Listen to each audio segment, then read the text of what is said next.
माझं लग्न 1967 मध्ये झालं. 67 मध्ये पारख्यांचं स्थळ आलं होतं आणि त्यांनी सांगितलं होतं की सर्वात प्रथम आमच्या महाराजांना आधी आम्ही मुलीला दाखवणार आहोत. तर मग आमची मोठी छान रॅम्बलर होती अशी पांढरी लांबलचक चांगली मस्तपैकी. त्याच्यामध्ये मी, पप्पा, ताई, आजी आणि सुधाकर ते स्वतः ड्राईव्ह करत होते. असे आम्ही अक्कलकोटला गेलो होतो आणि मग तिथे दाखवलं. महाराजांचं दर्शन झालं, मामीसाहेबांचं दर्शन झालं आणि मग माझ्याकडून गाणं म्हणून घेतलं. गाणं अर्थातच मी कुठलं म्हणलं असेल, काल मी रघुनंदन पाहिले बरं का. काल मी रघुनंदन पाहिले, श्याम मनोहर रूप पाहता पाहत राहिले, रघुनंदन पाहिले. आणि सगळेच खुश झाले. त्यामुळे ते पप्पांचं गाणं होतं त्यामुळे काही प्रश्नच नव्हता. त्याच्यामधले सगळं माझ्या समोरच होतं ते. त्यामुळे ते झालं, लग्न ठरलं.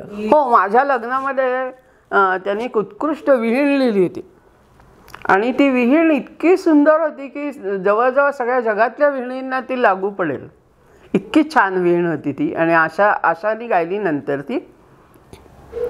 ओटीत घातली मुलगी विहीण बाई, ओटीत घातली मुलगी विहीण बाई, सांभाळ करावा हीच विनवणी पायी. माझ्या घरात जसं वातावरण होतं त्या सगळं वातावरण त्या गाण्यामध्ये आहे. हे गाणं एक लिहिलं आणि माझी पाठवणी करताना जा बाळे जा सुखे सासरी, नको गुंतवू मन माहेरी.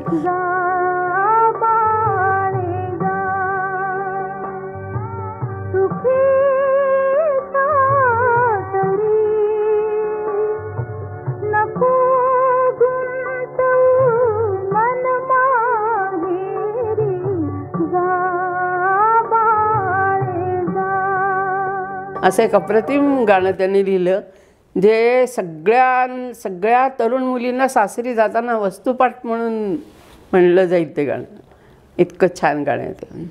आणि माझ्या लग्नामध्ये एक मुहूर्त एक विशिष्ट वेळेला ठरला होता, 10 कितीतरी वगैरे वेळ. पण सुधाकरजी पारखे म्हणाले की मुहूर्त वगैरे आमच्याकडे आम्ही हेच ज्या क्षणी महाराज इथे येतील तो मुहूर्त. त्यामुळे महाराज ज्या वेळेला आले, गजानन महाराज, त्यावेळेला लग्न लागलं आमचं.